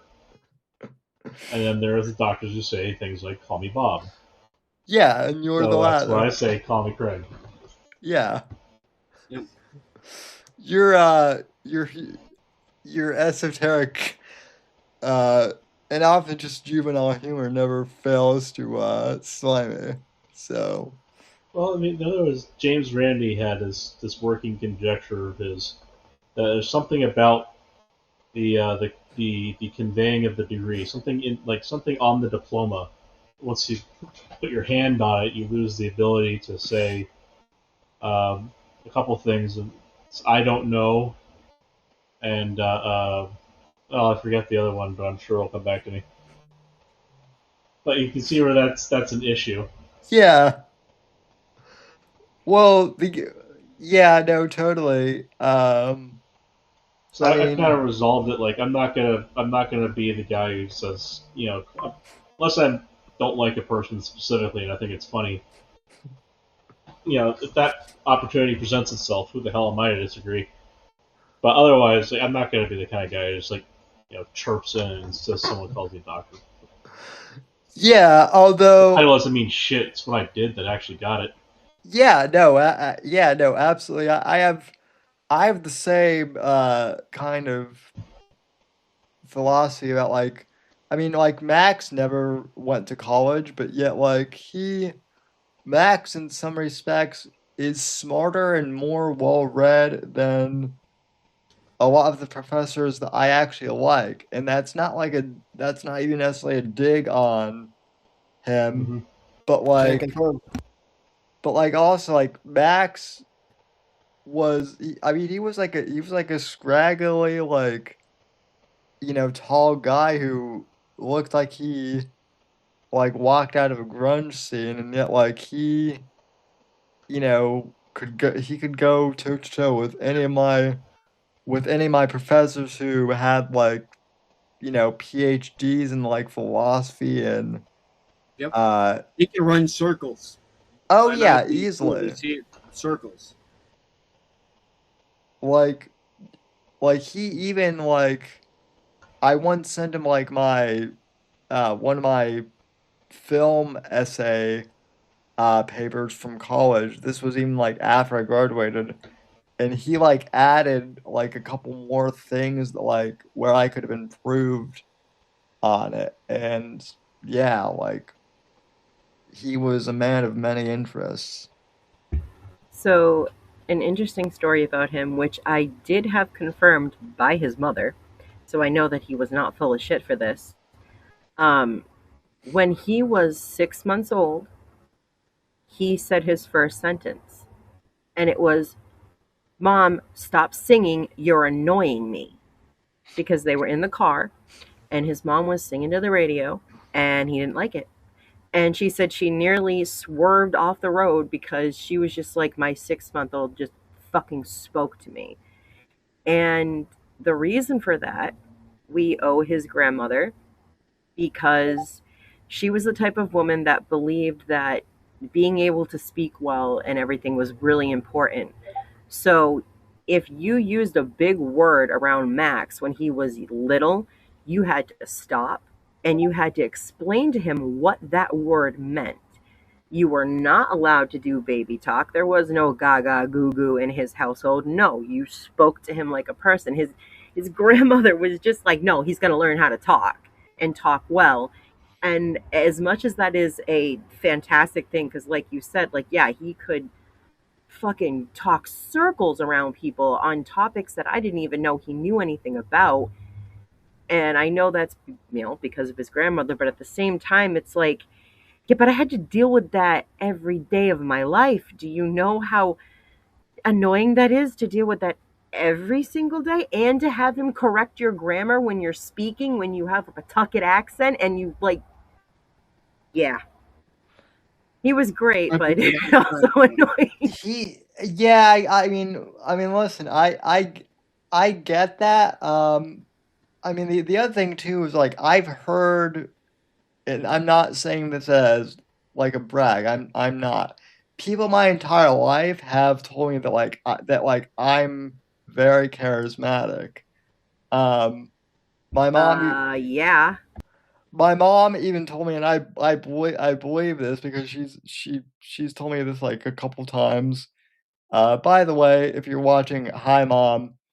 But she once said that people used to come up to her when I was a baby and tell people that I was charismatic. And I bring that up because I mentioned that to Max because like Max was I mean like Max did the whole like goofball thing like as a bit, and I get that that was like part of his persona, but like he did have charisma like out the wazoo too in his own way. And I think that's like another reason why we connected, I think. He wrote a song called Pee Pee Poo Poo. Come on. That was the number one in the charts. What do you mean? Yeah, yeah, and I mean, it's Guy who used peanut butter jars as a fleshlight. it was profound, too. I can't lie. I did use like the style from one of those songs for one of my songs, and I was like, damn it, it's really good. I can't really say anything about it anymore. Also, speaking of, are we going to go ahead and get a hit single called Toilet Meth Dealing?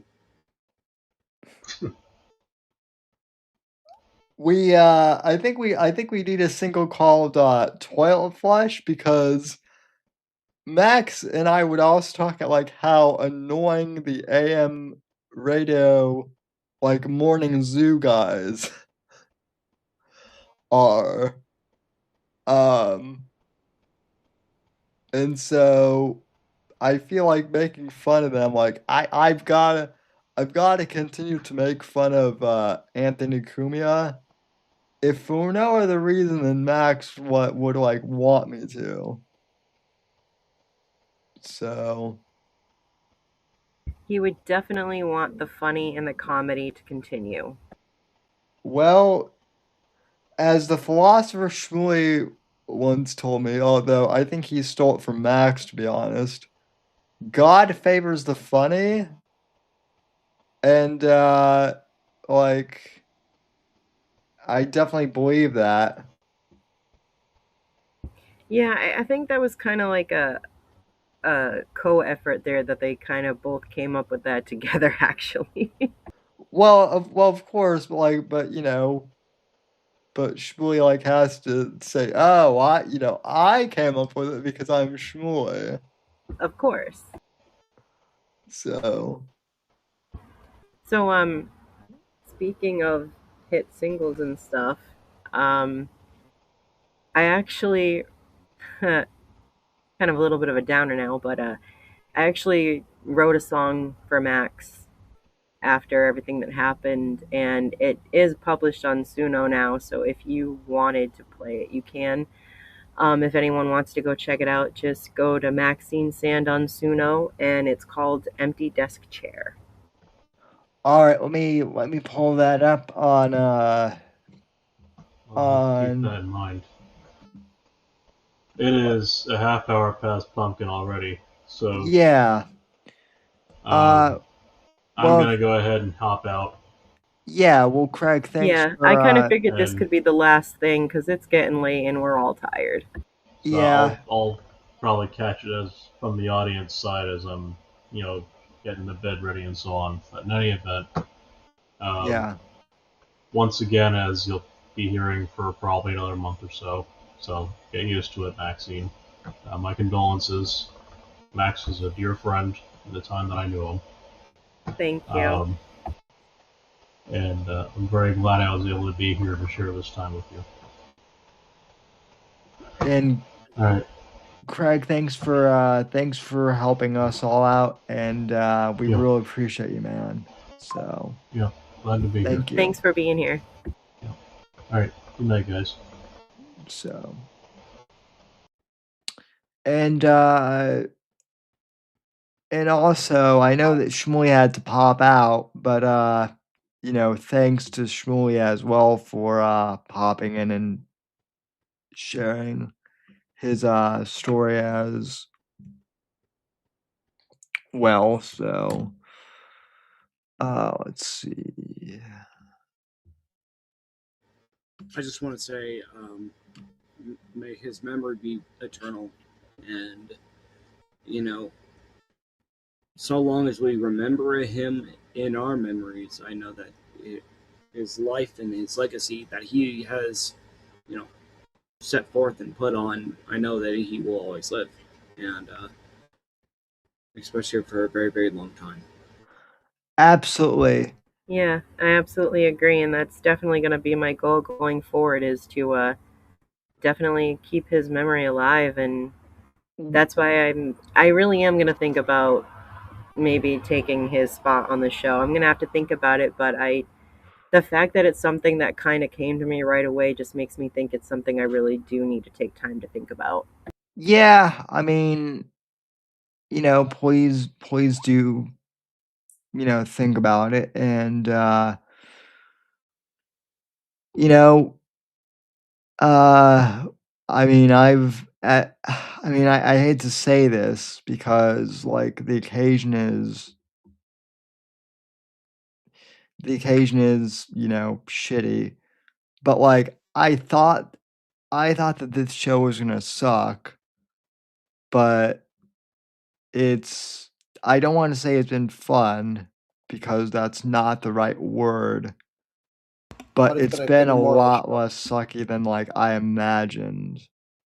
It definitely went better than I think any of us were expecting, even with my technical difficulties. Well, I mean, technical difficulties and being late, that's just on brand for the show at this point, so, True. uh, Agreed. True. I'm you back. know, but, if Rumble will okay, now here we go. Um, so as I mentioned before, and now we've got Rumble, up and running, Ladies. I Sorry, w I had to. oh, well, yeah, Ladies. thanks for, thanks for reminding. We do have, a new single, by Maxine Sand, dedicated to Max, and I don't know, this feels very, we'll talk about after, this feels very, like, biographical, somewhat, empty desk chair. So, here it is, the world premiere.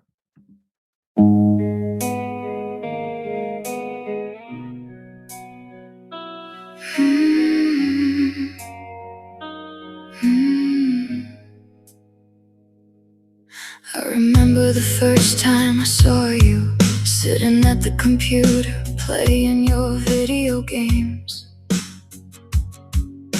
My heart skipped a beat as you looked up at me. I thought you were so cute. One chance encounter brought two hearts together.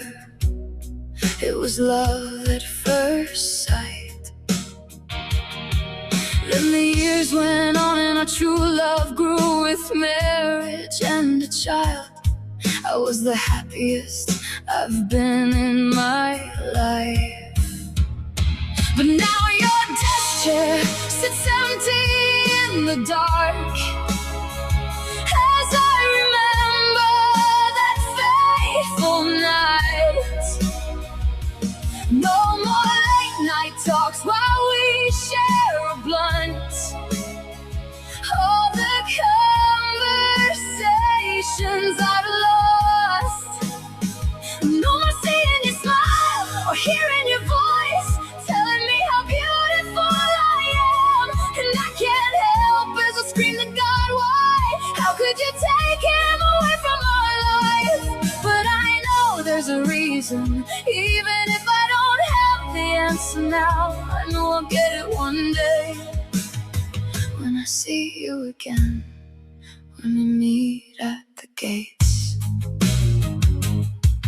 Through the years we were together, you always protected me from online and in real life. I loved every moment by your side, always down for that crazy ride. You always said it was us against the whole world. Now I'm sitting here feeling lost and alone. I can't help feeling angry and sad. How do I do this on my own? But now your desk chair sits empty in the dark as I remember that fateful night.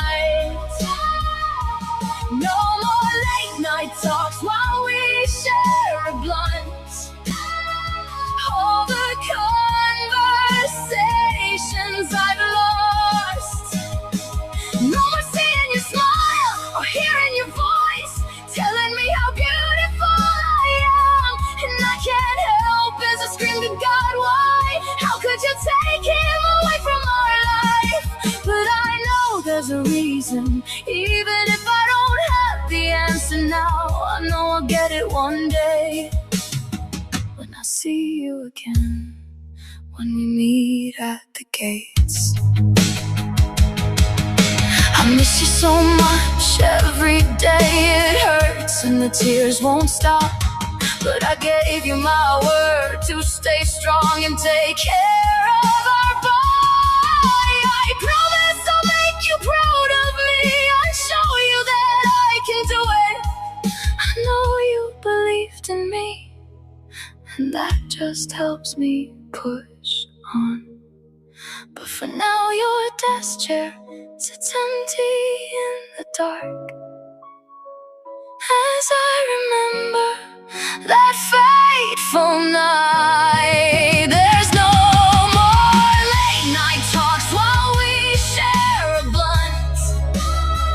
All the conversations I've lost. No more seeing your smile or hearing your voice, telling me how beautiful I am. And I can't help as I scream to God, why? How could you take him away from our life?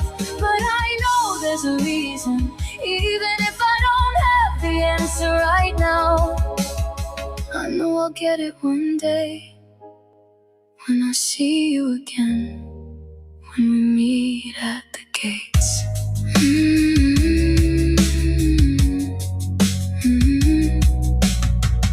I will love you forever, my husband and best friend.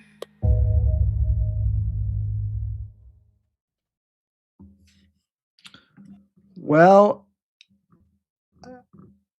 Maxine, I know you said that you didn't think you were as good as Max, but I love that when I first heard it, and still do. Thank you.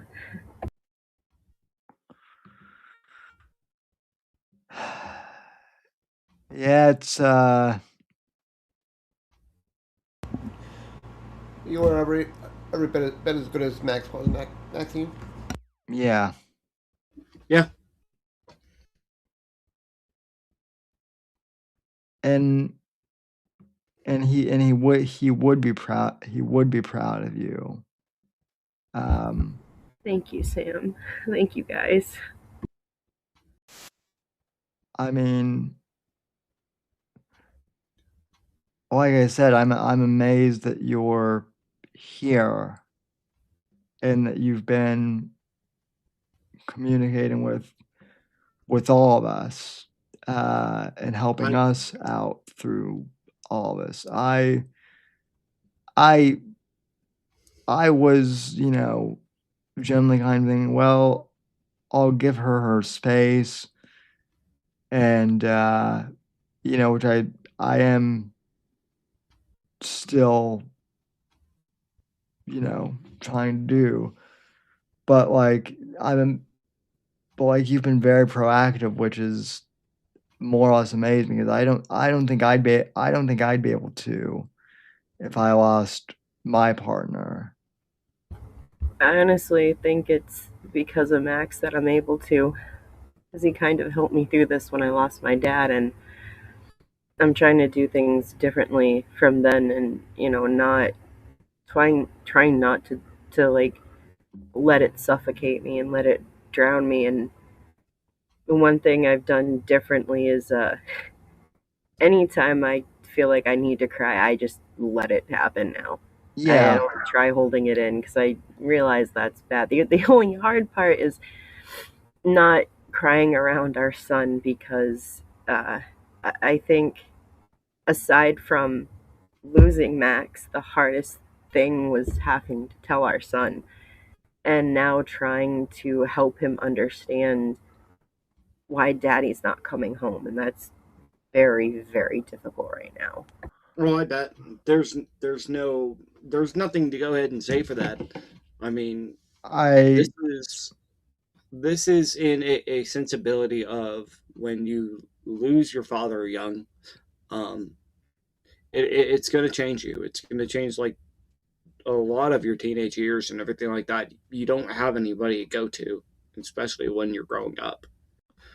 Um, I know that you will do well, and I want you to Yeah. understand that. And you have a community. Remember, raising a child does take a village, and remember, you do not need to do this alone.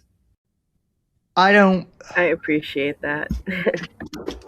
I don't talk about my faith on air, um, you know, very often. I am a Christian and I do believe. I don't tout it, uh, as like some superiority thing like a lot of online personalities do, but I have been told by others that I am a powerful, um,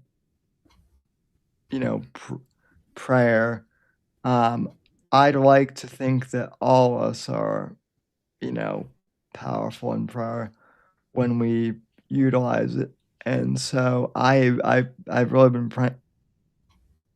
praying for, you, excuse me, and your son. And I hope that um and I've asked other people in my circle to pray as well, and I hope that it's been helping in whatever way. Well, I was actually going to say that I really appreciate it, and I really do think it helped because there were definitely some difficult personal things that I was dealing with that both even like my mom and I were concerned about how they were going to go, and it like honestly it seemed like by the grace of God everything went exactly the way we needed it to. And so yeah, I think it did help, so I appreciate any prayers that we got during this time because Lord knows I was praying my ass off, man. Yeah. And well, Max, like I said, thank you for everything. Um, you once told me that we would be saying uh, goodbye, and that, you thought I'd be moving on to like a national, you know, radio program or Fox News or something, and that we'd have to say goodbye. And I told you that that that us saying goodbye was never gonna happen. Um, this isn't the goodbye I wanted, man, but this is the best one I could, you know, considering the circumstances. This is the best goodbye I think that I could have done. And I want to thank everyone, uh, every single one of you for coming on the show and celebrating Max's life with me. We miss you, Max, and we hope that, I know that you're in a better place and that you're free of your demons now. So may you find peace, brother. So I want to say one last thing. It's sure. it's what Max really believed in for all of this, basically. And I'm not going to say it the way that he would say it because I'm not as eloquent as he was. But never stop just talking. Freedom of speech is so fucking important. Never be afraid of offending somebody. The whole point of freedom of speech is that you're free to offend people, not that you're free from not being offended. You're gonna get offended. Life fucking happens. So just keep fucking talking. Keep spreading what you think, your opinions everywhere, and just let yourself be heard. That's Yeah. this is all about. I mean, bravo, Maxine. That was perfectly stated. Mhm. Um, and when I wrote that letter, like, I'm not joking. I did the first thing that popped into my head when I was, thinking of, well, what would Max want to say, was literally nihilism is retarded and gay. Keep believing in the USA. Like, that was Max. That was one of the last things that he and I talked about on the show, was that, like, the Tucker Carlsons of the world and the Candace Owens, and then on the flip side, the CNNs and the media, they're all gonna try and drag you into the pit of despair, because that's how they make their money. They thrive on negativity. Um, keep having conversations, but also, like, you know, like, just don't be an asshole, to people that you meet in real life, and talk to people. Yeah. And also, I know Max would have wanted me to bring this up, like, if we had a show on Wednesday, but, like, he was super excited. He told me multiple times, and I'm sure, Maxine, he had told you, he was really hyped for America's 250th. Oh yeah. Oh yeah. Like, really hyped. Yeah, And he really was. That's why it sucks so much how, when everything happened. yeah, yeah, I mean, it was this past 4th of July was, like, simultaneously one of the best and the worst 4th of, like, holiday I've experienced, like, at the same time, because of It this was whole really bittersweet. whole thing. But like Max was the ultimate America fuck yeah guy. Um that I knew, and, like, I believe that, yeah, America has faced, like, plenty of shit. But, like, I do feel like overall things are kind of starting to, like, be a little better, as far as, like, people are talking to each other. Like, there are obviously the weirdos, like, online, but, like, people are talking. Um, like, people people I know in real life, um, like, they wanna know why I've been absent, and I kinda told, them what happened, and, like, they were, like, deeply, like,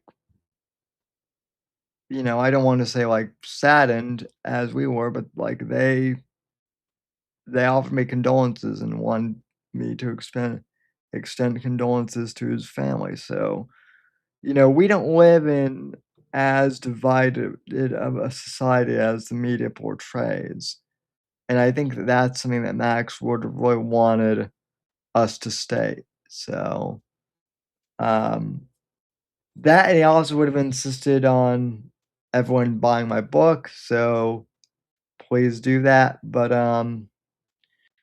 And make sure that you go to Suno and you check out Blame Max Sand and you listen to all the music that he put up, and go to his Spotify and listen to the music that he's published. Some of mine is up there too.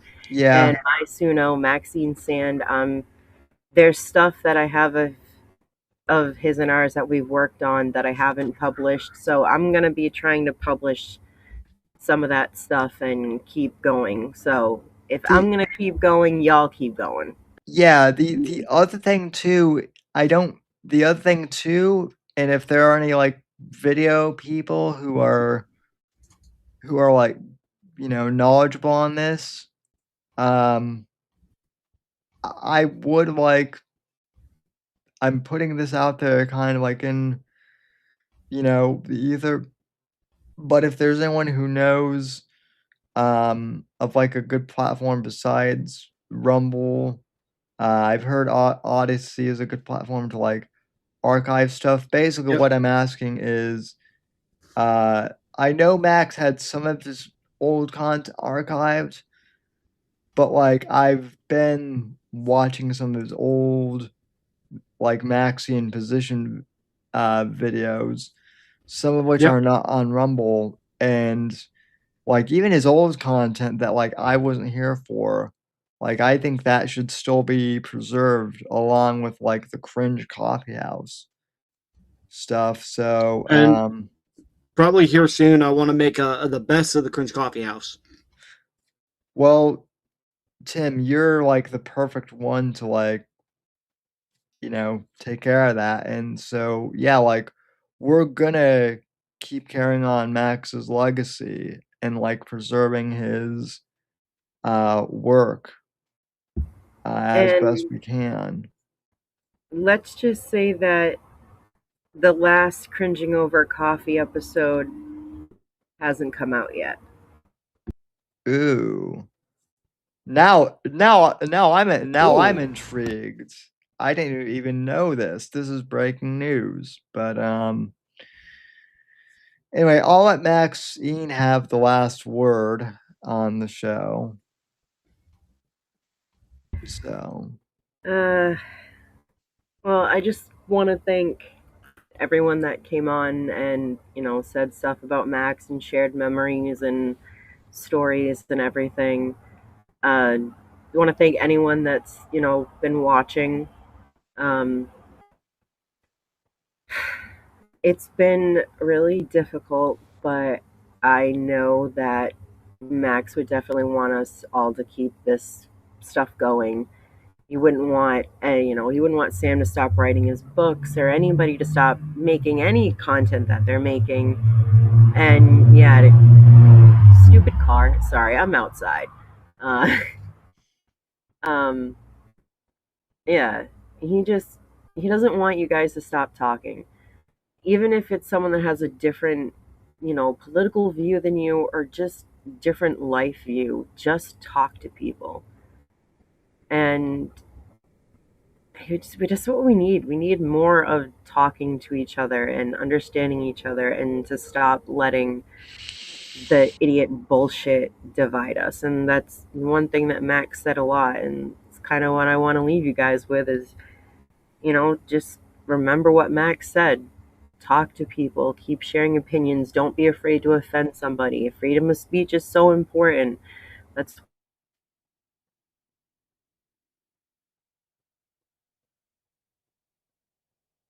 that it can